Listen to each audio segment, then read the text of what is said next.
এই মাত্র পাওয়া খবর, শাকিব খানের তুফান সিনেমা সাড়া ফেলেছে সারা দেশে প্রেক্ষাগৃহগুলোতে। সিনেমাটির 2 দশকের ইতিহাসে বাংলা চলচ্চিত্রের মধ্যে সর্বোচ্চ রেকর্ড করেছে। প্রেক্ষাগৃহ মানেই এখন তুফান, কিন্তু হঠাৎ করে এর ভিতরে শাকিবের ওপর হামলার ঘটনা ঘটেছে।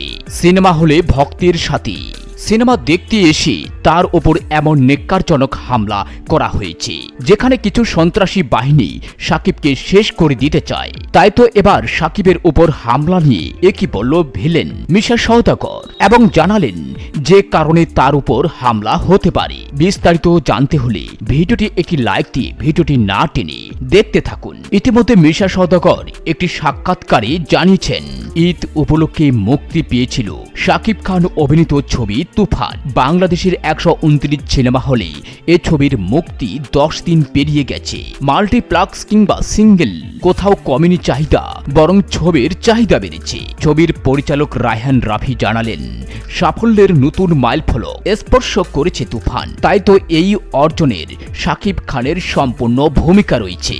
তাই তো যে কারণে শাকিবের ওপর এমন অতর্কিত হামলা ঘটেছে।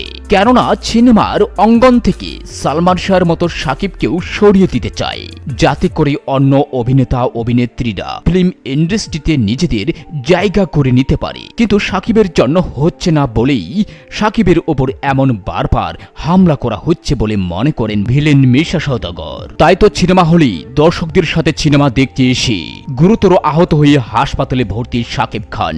ইতিমধ্যে ডাক্তাররা জানিয়েছেন তার অবস্থা খুবই ক্রিটিক্যাল। কিন্তু কে বা কারা হলের ভিতরে এমন হামলা করলো? তবে কি আগে থেকেই সন্ত্রাসী বাহিনী শাকিবের উপর হামলা করার জন্য সিনেমা হলে উপস্থিত ছিলেন?